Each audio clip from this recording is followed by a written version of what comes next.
नमस्कार दोस्तों, स्वागत है आपका कथा संग्राम चैनल में। आज हम फिर से एक पौराणिक कथा को जानेंगे। कर्ण की उदारता, मिथोलॉजी स्टोरी इन हिंदी। तो आइए सुनते और समझते हैं। कर्ण की उदारता। एक बार भगवान श्री कृष्ण पांडवों के साथ बातचीत कर रहे थे। भगवान उस समय कर्ण की उदारता की बार बार प्रशंसा करते थे। यह बात अर्जुन को अच्छी नहीं लगी। अर्जुन ने कहा, हे श्याम सुंदर, हमारे बड़े भाई धर्मराज जी से बढ़कर उदार तो कोई है नहीं, फिर आप उनके सामने कर्ण की इतनी प्रशंसा क्यों करते हैं? भगवान ने कहा, यह बात मैं तुम्हें फिर कभी समझा दूंगा।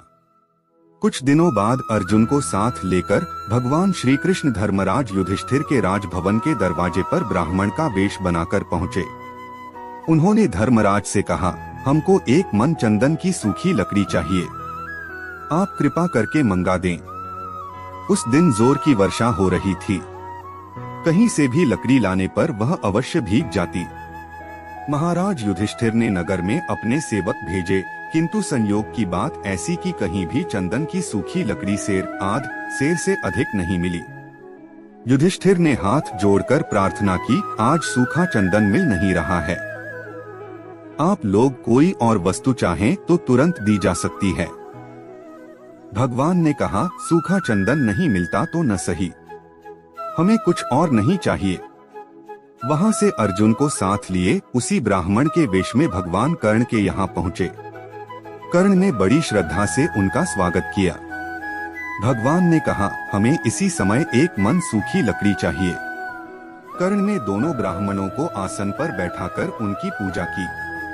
फिर धनुष चढ़ाकर उन्होंने बाण उठाया।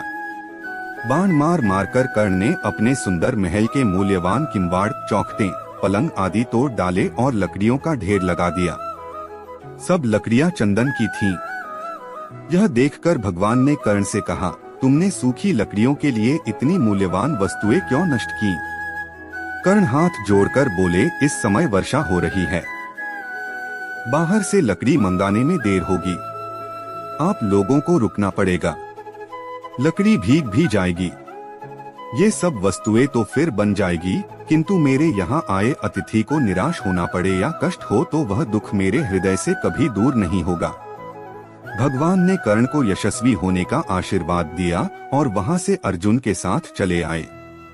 लौटकर भगवान ने अर्जुन से कहा, अर्जुन देखो, धर्मराज युधिष्ठिर के भवन के द्वार, चौखटें भी चंदन की हैं।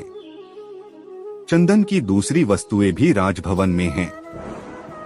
लेकिन चंदन मांगने पर भी उन वस्तुओं को देने की याद धर्मराज को नहीं आई और सूखी लकड़ी मांगने पर भी कर्ण ने अपने घर की मूल्यवान वस्तुएं तोड़कर लकड़ी दे दी।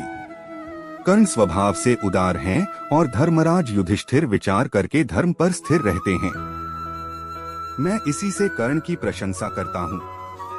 इस कथा से हमें यह शिक्षा मिलती है कि परोपकार, उदारता, त्याग तथा अच्छे कर्म करने का स्वभाव बना लेना चाहिए। जो लोग नित्य अच्छे कर्म नहीं करते और सोचते रहते हैं कि कोई बड़ा अवसर आने पर वे महान त्याग या उपकार करेंगे, उनको अवसर आने पर यह बात सूझती ही नहीं कि वह महान त्याग किया कैसे जाए। जो छोटे छोटे अवसरों पर भी त्याग तथा उपकार करने का स्वभाव बना लेता है, वही महान कार्य करने में भी सफल होता है। दोस्तों, ऐसे ही और पौराणिक कथाओं को सुनने के लिए हमारे चैनल कथा संग्राम को अभी सब्सक्राइब करें। धन्यवाद।